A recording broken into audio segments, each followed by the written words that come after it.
Hello. Hello, good morning, everyone. So today our speaker is it's a pleasure having here Professor Tarun Sauradip, who's going to talk about the scrutinizing the bedrock of contemporary cosmology. So Tarun is a well-renowned cosmologist, and he got his PhD from Inter-University Center of Astronomy and Astrophysics in India in 1995. So he did his PhD on cosmology, and then he held a postdoc position at CETA in Toronto from 95 to 98. Then he was a postdoc subsequently in Kansas State University until 2000. And after that, he got a permanent position at the same center where you did your PhD, ICUIA in Pune in India. And he remained there until 2022, when he got an offer to be director of the Raman Research Institute in Bangalore, and he has remained there ever since. So he has done research mostly in cosmology and particularly on the CMB.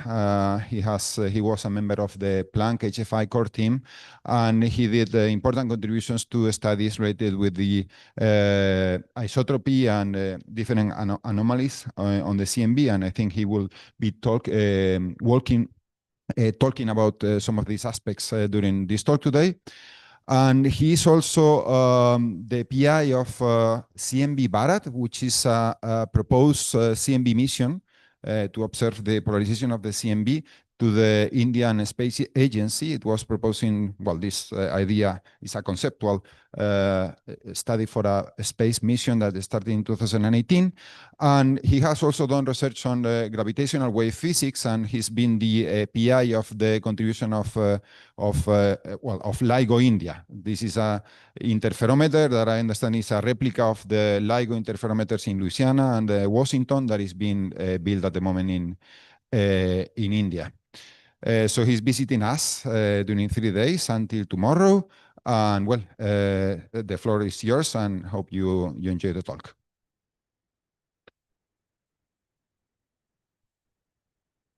Can you hear me right? Okay, great. So let me begin by thanking ISE, Ricardo, and all the colleagues here for the invitation to come here. And I'm particularly happy that one of my former students, Deobrata, is here doing his postdoc. And, this is basically a trip to come and make contact with CMB experimental groups, as I hope India is going to get into more experimental and technical aspects of this game. We have now a fairly reasonable community doing the science. So today I'll be talking about what has been largely my research program as a faculty member since 2000. And that has been to scrutinize the bedrock of the fundamental assumptions that go into the cosmological model. So when I was a postdoc at CETA, I realized that when I go back to India, being the only CMB person, parameter estimation and standard stuff which is going on requires big teams. But I realized that once you got the parameters, you will start questioning the model itself. And that is what I started working on then. So just for people who are at all unfamiliar, this is our cosmos. And if you see, the distribution of matter is fairly clustered in a very interesting way. So if you were actually starting cosmology with this data, maybe we would have been misled for some time before we came to the simple model, which you can see from Jim Peebles' book, that even in the 70s, if you projected the galaxies back onto the sky, no direction in the sky cried for attention. Of course, there's clustering, but nowhere is the clustering very different from the others. It looks more or less grainy, but the same everywhere in the sky. Of course, at that time, you didn't have swaths of data around the galactic pole, galactic equator, and but this itself allows you to, sort of, give support to the assumption that went into the first models of cosmology, which is that matter is homogeneous. At any time of the universe, the matter anywhere, the distribution is statistically homogeneous. And that was called grandly the cosmological principle.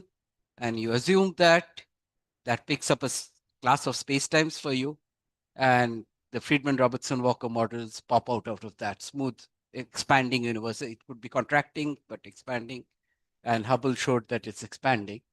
But it's very interesting that this is actually a very key assumption. There is no way of really checking it out by going to other places, right? And so it's just sort of a super Copernican principle that we should not be someone special, right? You can always imagine a universe just arranged to be isotropic around you. Okay, but the beauty of this is it's a very simple model. All you have to give me is the expansion rate now and the current composition of the universe. I can use basic physics, lab tested physics from somewhere here, which is kind of a fraction of a second from what would be an extrapolated beginning of the universe all the way to now. You don't need any fancy physics.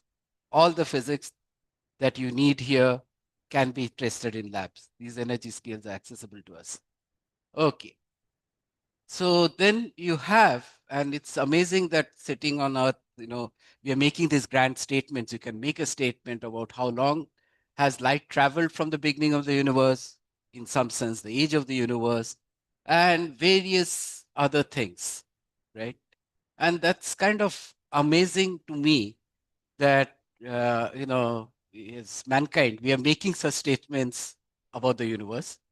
And the question is, we are allowed to make this statement because we have a very simple model. Okay, the day that goes, we are in trouble.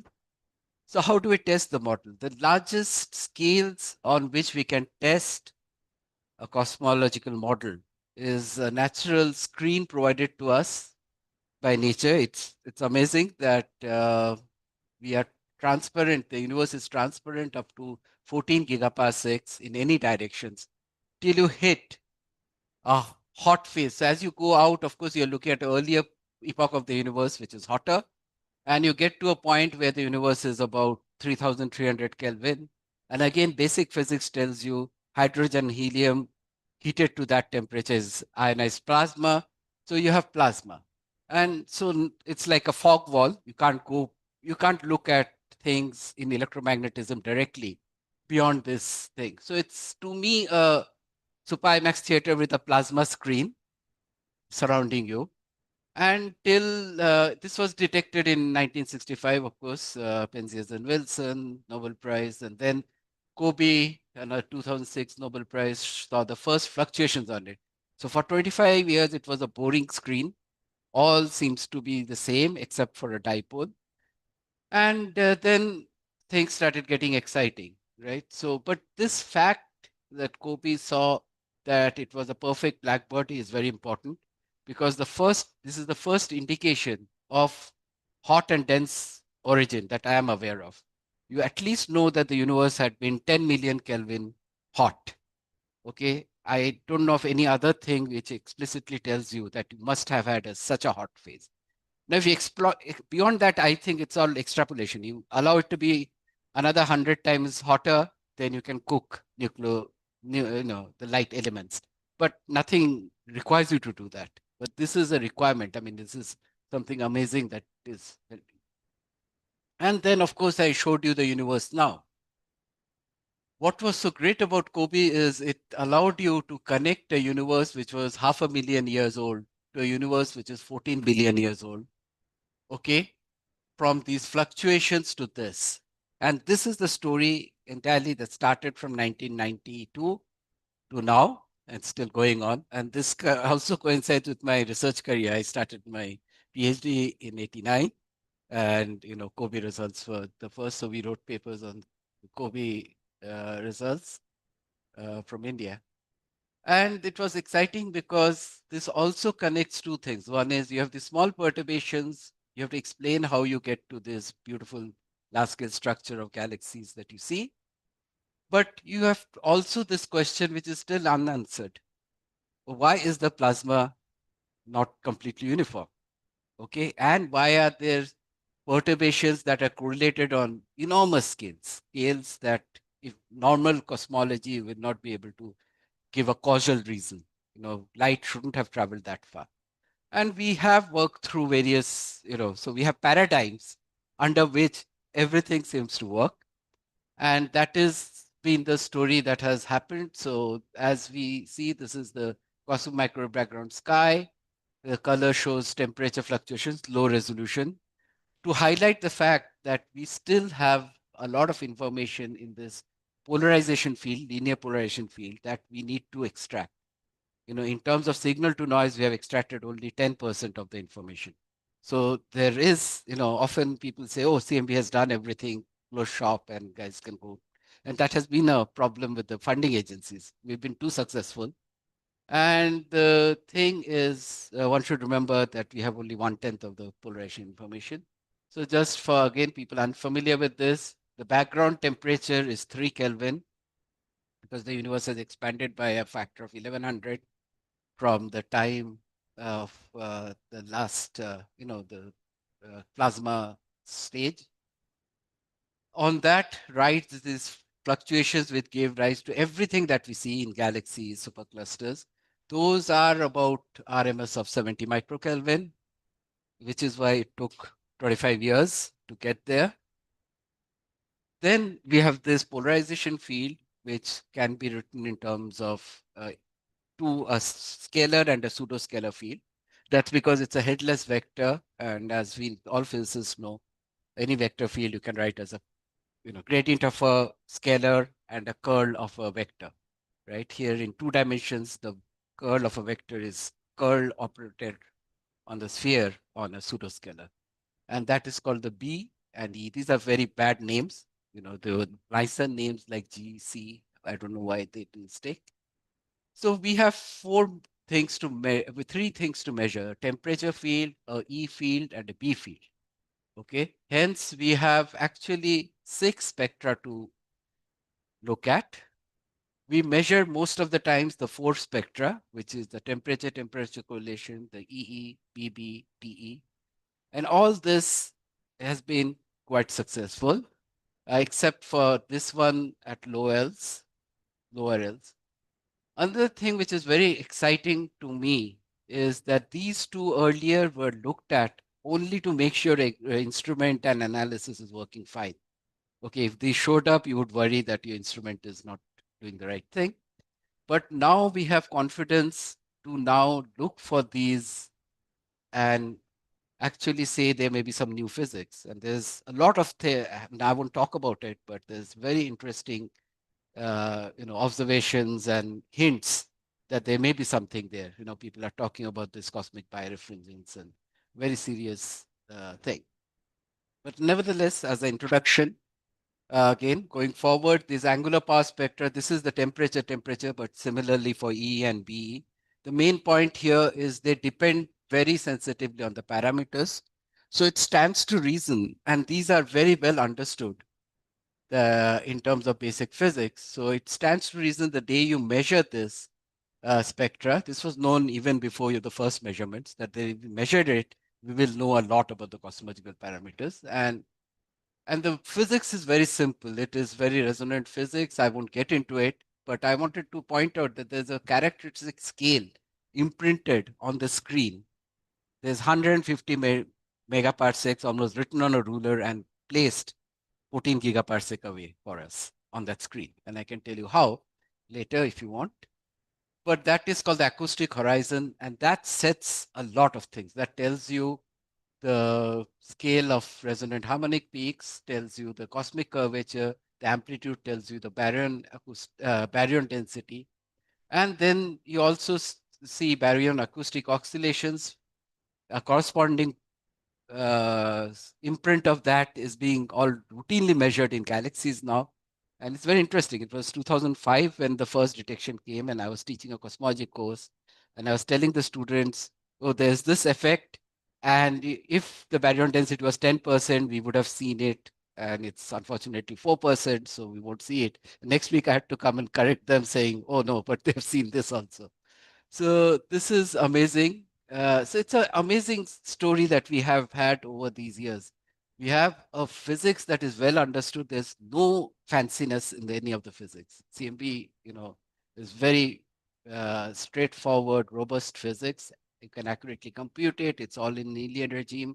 You can accurately compare to observations. And these are very important things. Often we forget the fact why CMB is so clean. I mean, there were other things which were supposed to be similar, like galaxy lensing, and they turned out to be more painful because of the observations to this connection. The large scale structure has a lot of issues. So it's been 3 decades of immense progress with WMAP, Kobe, WMAP, and Planck. And for this audience, I must say that there were all these experiments. I think this was here, right? At uh, hmm? Was it here? Yeah, yeah. So and this story is going on. I mean, there's some other things happening here, but more or less, the big question to my mind as a theorist, I had always assumed that beyond Planck in 2020, by 2020, we would have had another polar, dedicated satellite, and we would have finished the field. It doesn't seem to have played out that way, but Planck has done immensely well.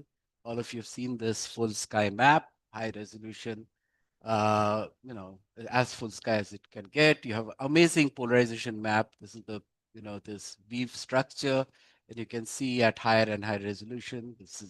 So we have very good measurement of these 4 spectra that I told you about, right? And so I won't really show you the other spectra, but point to you how simple the game is. I told you that if you measure this very well, you understand cosmology. So the game is very simple. You have a model of cosmology, which is simple. It is only determined by the content of the universe and the expansion rate, 6 parameters. You write what is called a Markov chain Monte Carlo thing, or multi-parameter, any multi-parameter thing. This was some simulation, software that was developed by my group, Shantanu Das. So this is from there. So these green are the Planck data measurements. This black line is the prediction when the values of these are whatever is shown in the yellow bar. And you just dial them around, right? So this is what a Markov chain does. It keeps doing that till it finds a black line that threads through all the points. It's amazing that we have such a point just with 6 parameters. That's a kind of amazing story. And for people of my generation, these numbers are amazing. For you know, like we never thought we'll see numbers with this kind of precision, if not accuracy. And you can see why, there was a lot of, at least in India, a lot of people asked me, why am I even bothering about Planck when WMAP has solved everything? You can see why. You see the error bars shrinking around the parameters over time. These are all figures given in the final paper of Planck 2018. And, I think that's a very nice. And the most important one is, which I think has, gone around and bitten us, is the immense success. From the time of Kobe to now, 2018, our understanding of the universe has improved by 1 billion to 1 trillion. And this is just, the shrinkage of the parameter space. This is something that I don't know has happened in any other field. Okay, so this is borrowed from Professor Boucher, who keeps saying, it reminds people that it's 3 times the Moore's law. We have been improving in CMB at this rate. Okay, and the next step could take us another factor of 1,000 to 10,000 if you go for another satellite. Okay, so this is the standard cosmological model, flat lambda CDM with the nearly powered law spectrum. Now we are there. We have something very strong to stand on. Now, what we should do is question if this model itself is fine, and you have to find independent ways of making sure your hot, dense universe story is correct.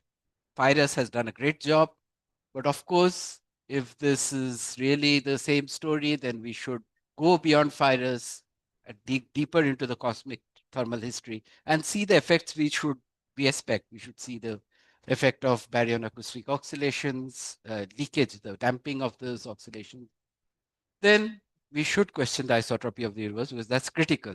That allowed you to choose the simple space-time.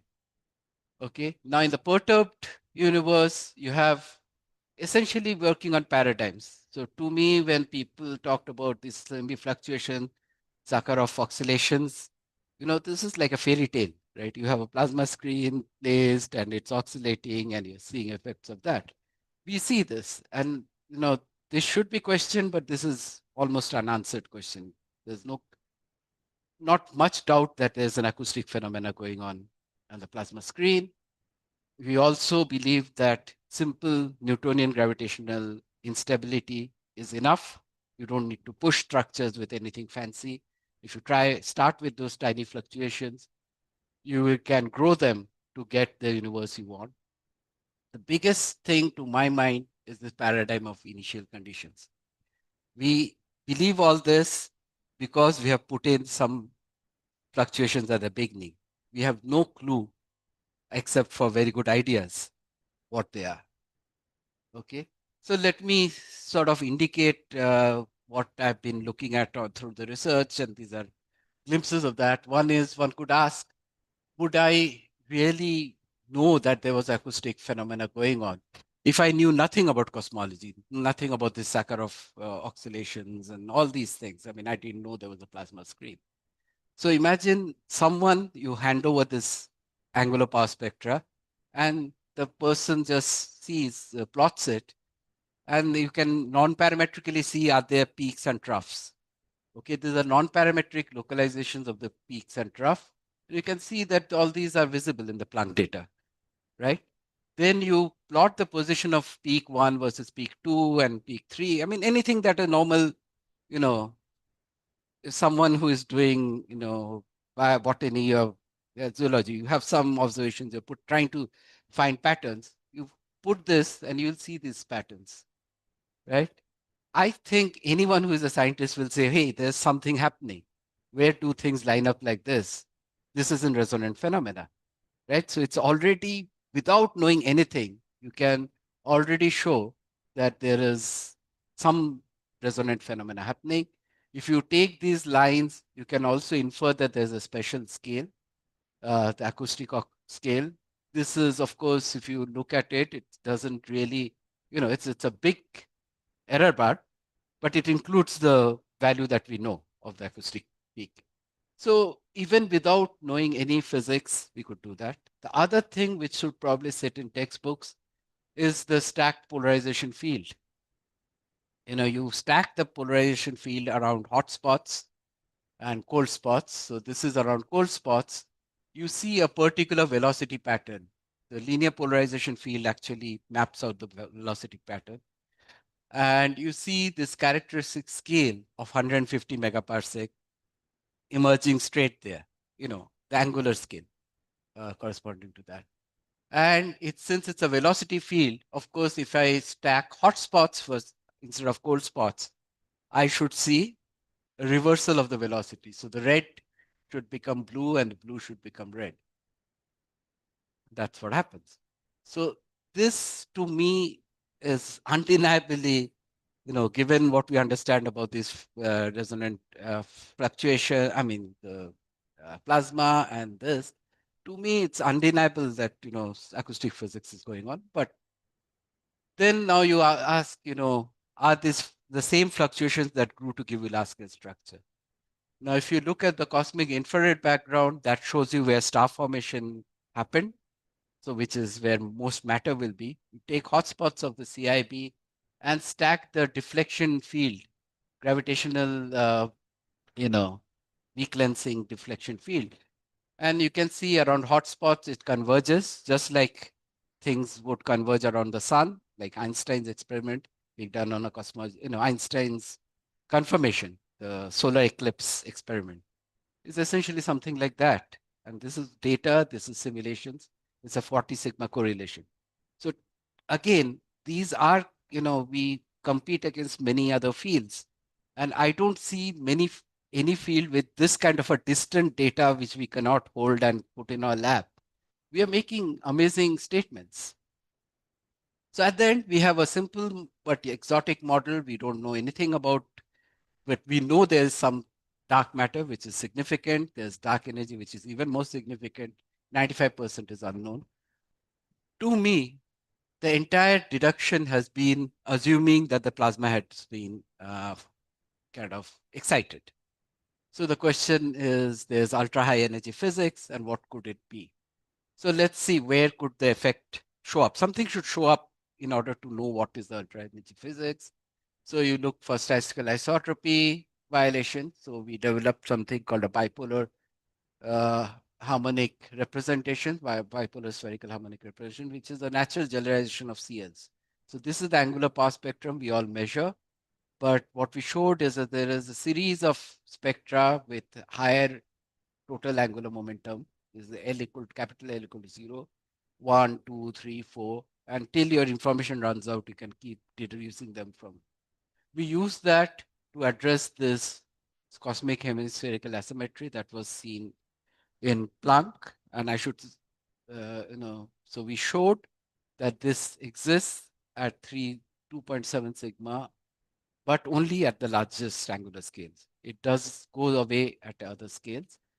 We also showed that this was independent of frequency. We did it for 3 separate frequency maps and showed the thing. And this is the Texas dipole nature.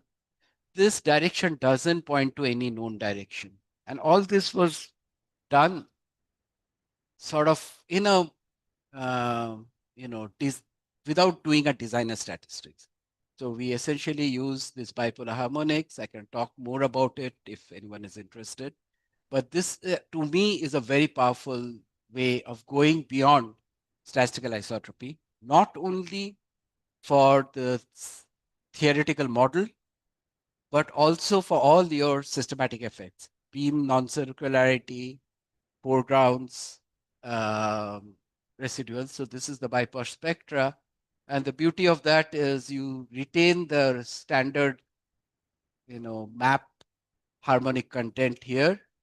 And this is the content in the correlation function. This is the isotropic correlation function, and these are things that break isotropy. Okay. And it will measure for you not only global topology, various others, global symmetry breakdowns. It actually picks up known effects. We have been able to measure at 5 sigma our velocity with respect to the cosmic microwave background frame independently, showing that it's a kinematic effect. Then, of course, weak lensing of CMB is a very important field, and that again essentially is a part of the you can cast it in the BIPOSH formalism. I think there's Bruto, you worked on this. I don't know whether you followed up later, but inhomogeneity of the epoch of realization, the BIPOSH formalism, and observational artifacts, foreground residuals, inhomogeneous noise. All these can be cast in one single formalism, so that you don't have to put them in separately as packages. So let me talk about this hemispherical asymmetry. So 2013 Planck, this was highlighted a lot that the fluctuations here are 14% higher than the RMS than this hemisphere. It was kind of modeled with a phenomenological model, which said you have isotropic sky, but then there's a dipolar function, which is dipole, which is multiplying it, P dot n. P is a specific direction of the dipole. So you can take the data and determine A and P, right? And that's what we did. So this is some measure of A.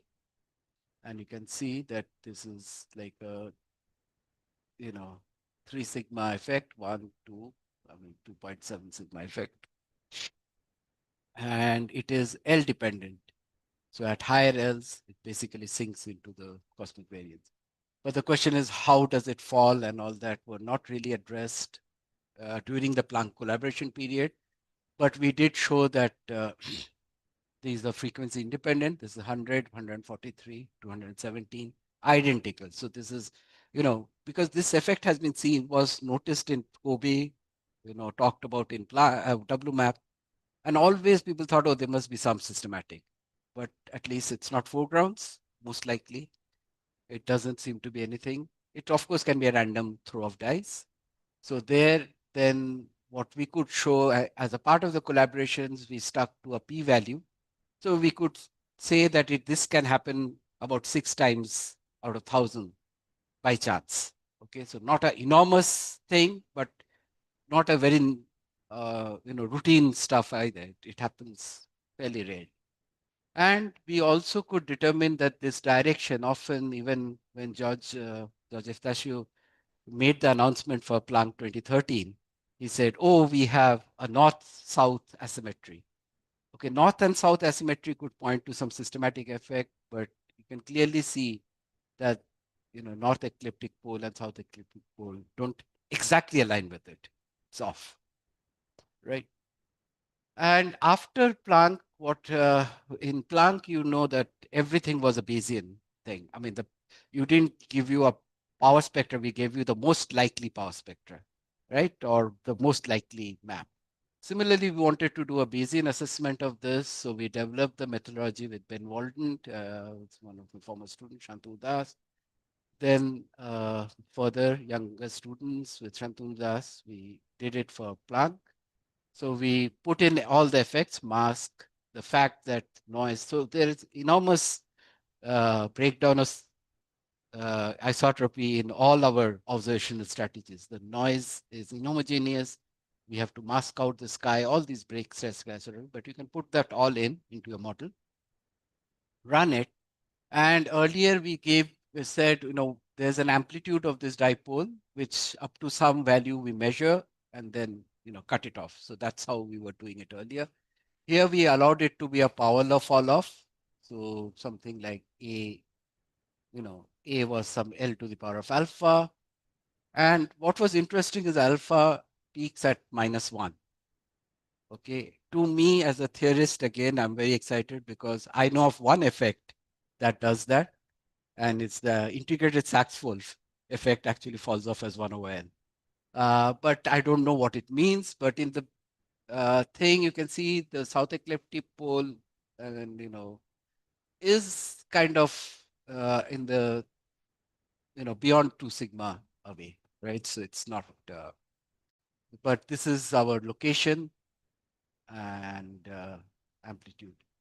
Then, of course, since we have the entire posterior, you can do a Bayesian odds thing and ask how likely is a universe with such a breakdown of isotropy versus a universe without.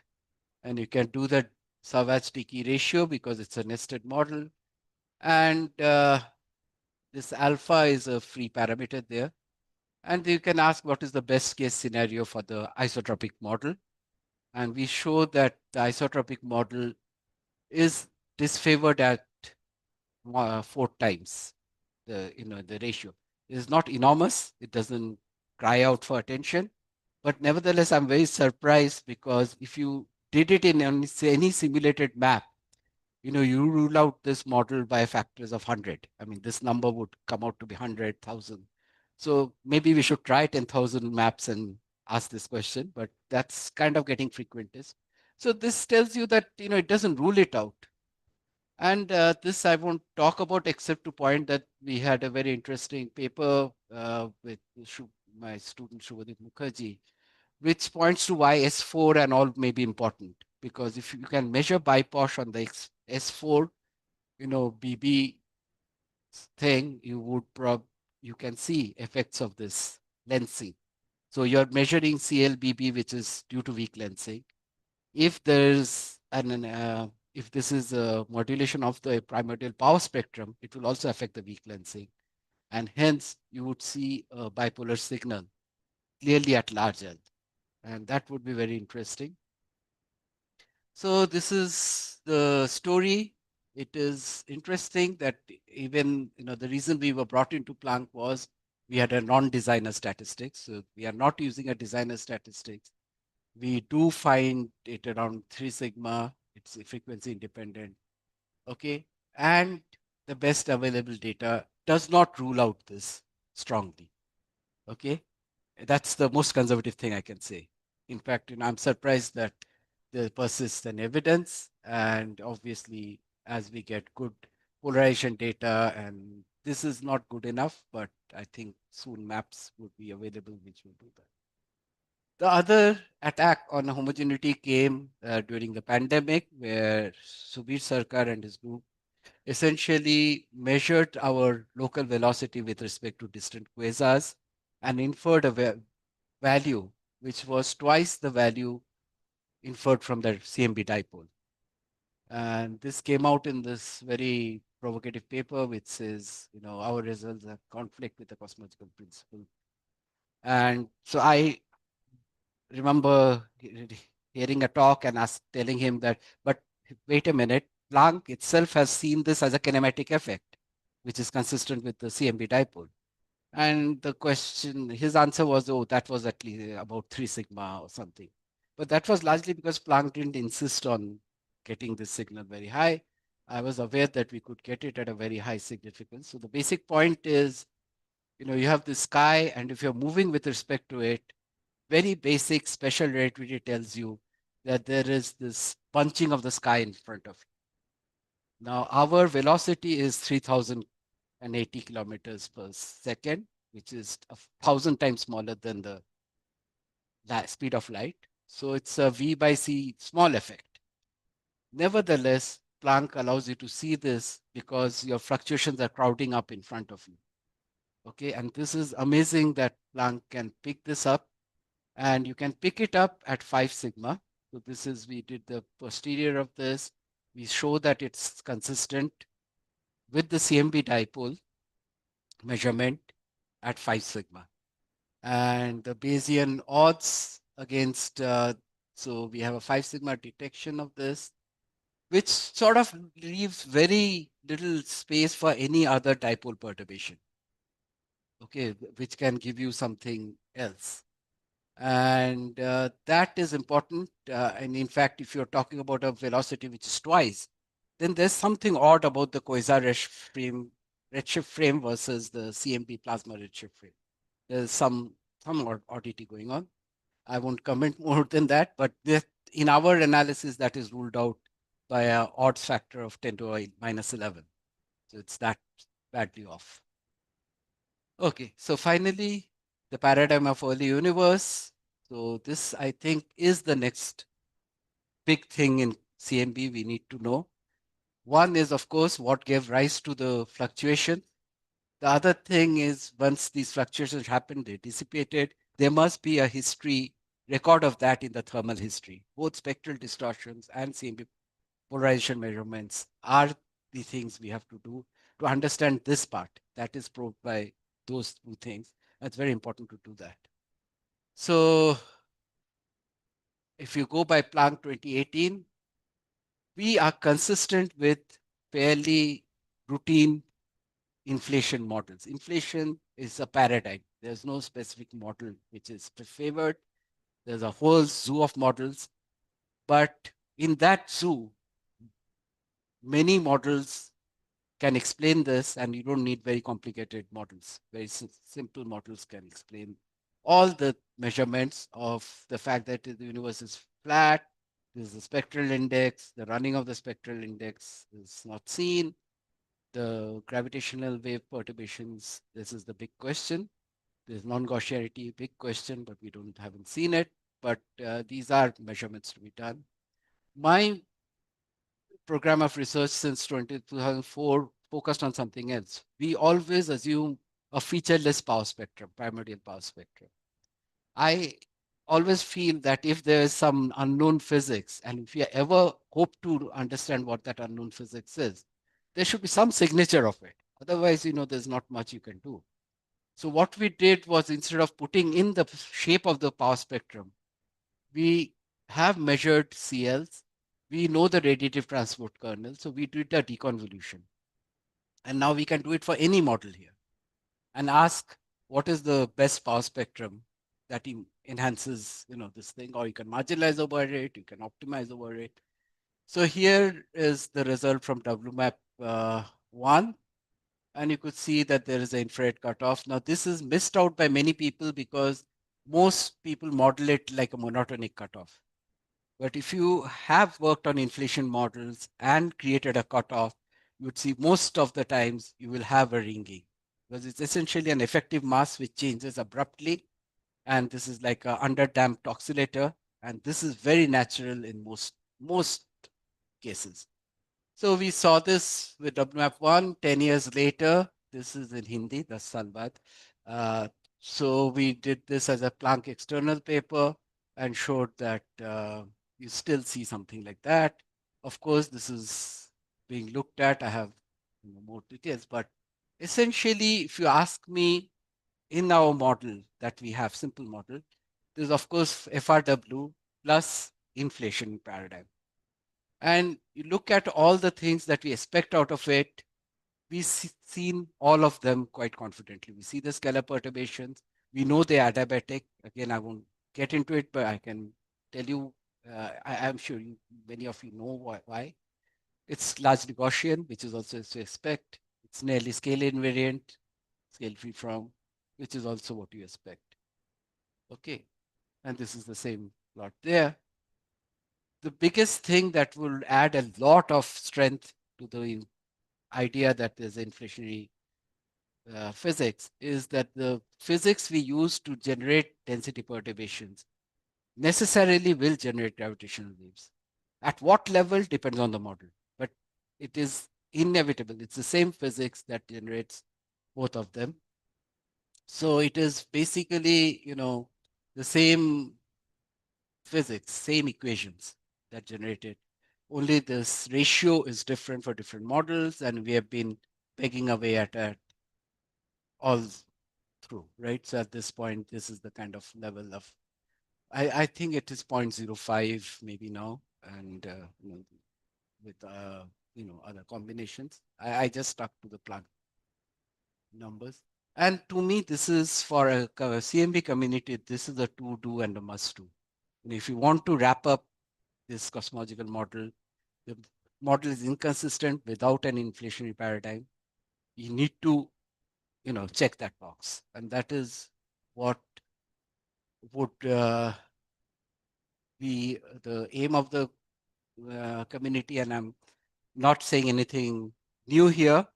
For 2 decades now, we have been seeing proposals after proposals, starting from EPIC, CMB Pole, Core, Prism. And the main point is, they're expensive, they're big, and, people think we have done great enough science and need not do anything more. But there is immense amount of science because we have only got 10% of the CMB polarization. To get all of it, despite the foreground challenges, requires this kind of instrument. If you want to get spectral thing beyond Pyrus, which is how many years now? 30 years old, 25 years old? No, 35 years old, right? And there's a big promise, of course, of gravitational wave, and this probably it should be revealed. It should be emphasized that this says something immense. We have this whole gaga thing about quantum missions and things. This tells you every single object that you see in the universe has a quantum origin, right? Because if our fluctuations that we generate density perturbations are from inflation, they were quantum fluctuations. Okay, it improves the cosmological parameter. But what shouldn't be forgotten is this should be done anyway, because CMB has been a treasure trove for cosmology. So even if you see this or not, you will get these guaranteed things, right? And that often gets masked, like in the slide, right? So, and that is important. So I just wanted to mention, as Ricardo mentioned, that in 2018, there was a call for proposals in the Indian Space Research Organizations. We put in a proposal of a core-like thing because it was like core had just then, but with additional low and high high frequency bands, and we also put an option B with a spectral instrument on it because there was no cap, and we put it to the Indian Space Research Organization. So for a year in 2019, there was some discussions about technology benefits. Then there was pandemic. And now again, we are back to discussing this. And if anyone is interested, I have a few slides I can tell you what the situation is. But this is fairly, we know what to do in the field. So this is no different from any other proposal. We go to L2, point away, scan, measure. And we have those detectors that should be put on that. These are being deployed in South Pole and not so much in South Pole now, but in Chile and other places. Okay, so, and we have a fairly robust community here. I'm hoping more people will join back. And let me stop here. Thank you.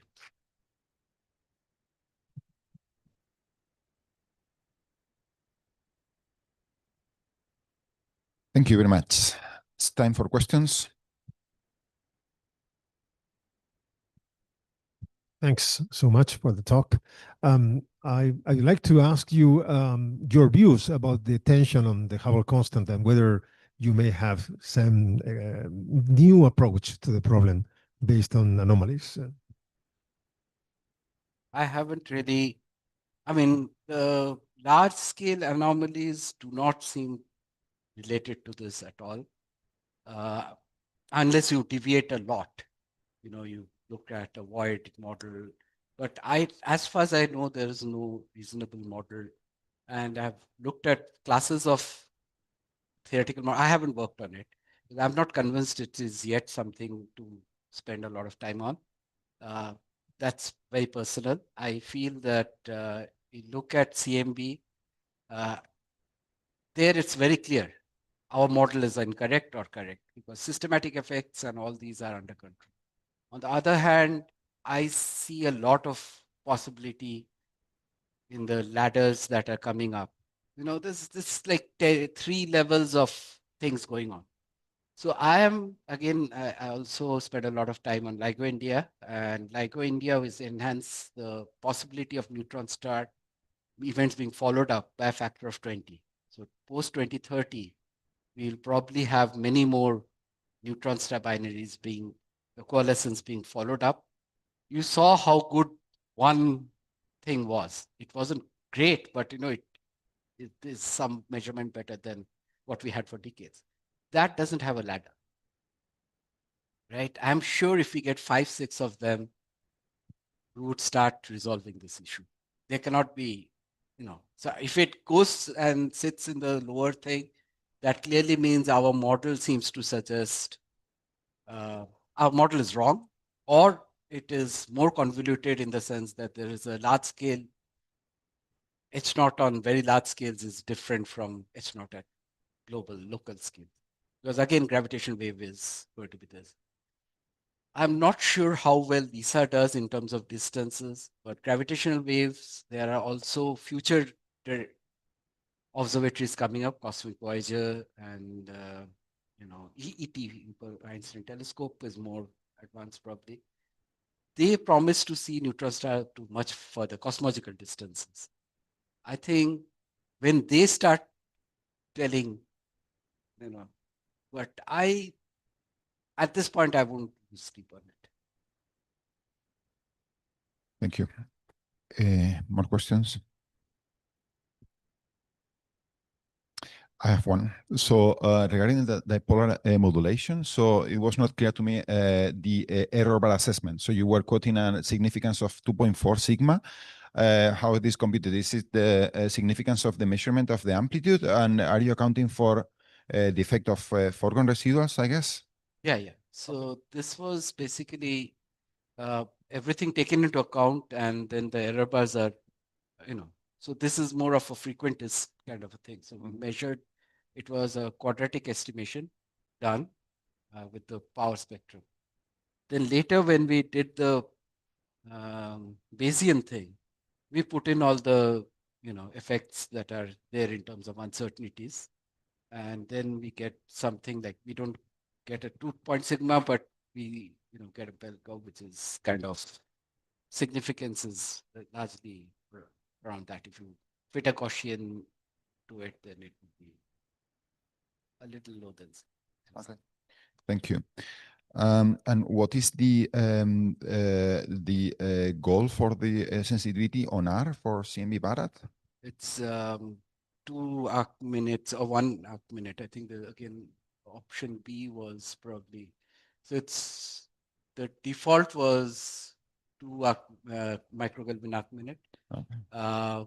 We had another focal plane, which was in option B with spectrometer, which is like enhancing the cost and everything, which had 8,000, I think, detectors on it. That goes down to 1 microkelvin arc minute. But I was wondering what is the sensitivity on the tensor to scalar ratio? Okay. So there we have done some estimation, and we were talking about, a little lower than 1 into 10 to the minus 3. Right. But again, if Lightbird is getting that, then we have to look back and see at that time, Well, these sensitivities are similar to LIBOR, but in a wider frequency with a wider but with a much wider frequency. Okay, thank you. Okay. Any other questions? What's the status of the project and what is the time scale for development? If you allow me a few Yes. slides, I thought this might be a question, and that's my effort. So let me tell you what's happening. So I basically, by 2022, after, pandemic, ISRO went through a huge thing and I didn't know what was happening to this project. In 22, I came as the director of Raman Research Institute. ISRO headquarters is there. I met the chairman and he said, "Hey, I heard you have put in a very ambitious project. What happened to it?" I said, "You tell me." And then he said, "Look, I don't know what happened to it. You give me again." And 2024, the Apex Science Board, which I am a member of, we initiated a space science roadmap formulation, of which there were 6 splinter groups, and cosmology and gravitation is one of them. So in 25 June, there was a meeting on these reports. So we wrote reports on this thing. So this was identified as a prospective mission in a 10 to 15 year time scale. But the point, so it's a high goal, mature and competent science community recognized, but major technology development to fill many gaps. India doesn't have these groups. At RRI, we are trying to do that.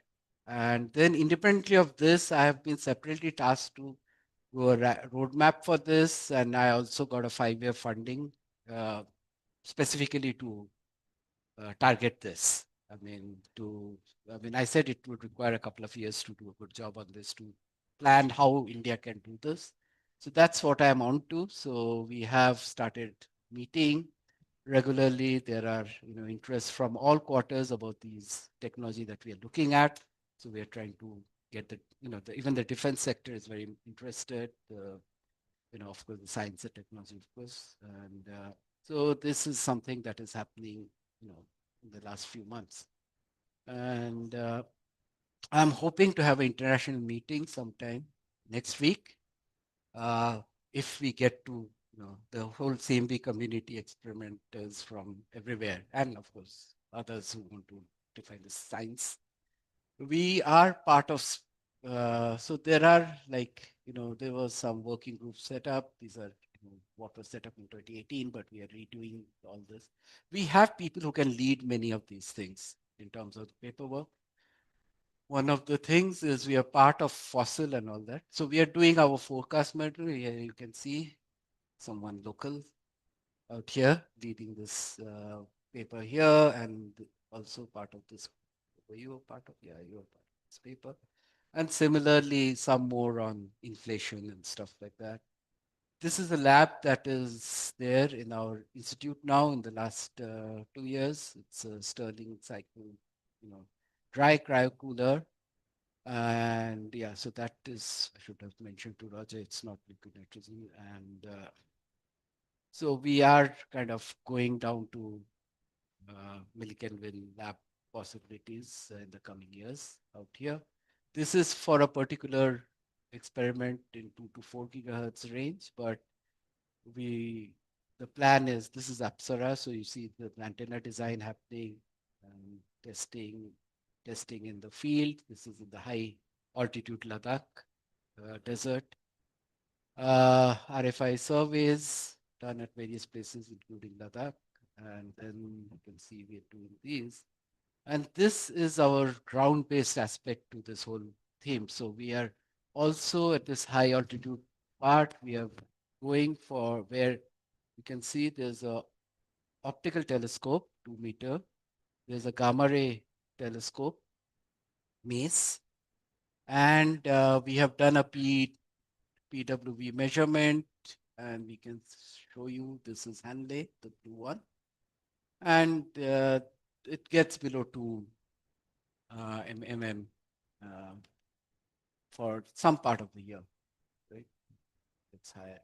And then from satellite data, we have mapped out the entire lay region to see what is interesting. We have also started planting GPS-based PWD measurement possibilities at various places to get an idea of a better site. And see, for example, there's a site here, but we haven't really physically gone there. Interestingly, at the existing optical telescope and gamma ray telescope site, ISRO has decided to set up a sub-millimeter observatory. It's called a terahertz telescope at this time. It's a 6-meter dish. This is something that some of you will know better than me. These are from the Space Application Center of ISRO. This is where the location is. This is the PWV measurement. These are some snapshots of developments that are happening. 230 gigahertz, 112 gigahertz, 56 gigahertz. And, this RF systems are being done. This is kind of 230 and 345. And I think these are going to have cis detectors. And again, it's basically, yeah. Thank you. So I think we can close here. So let's thanks speaker again. Thanks.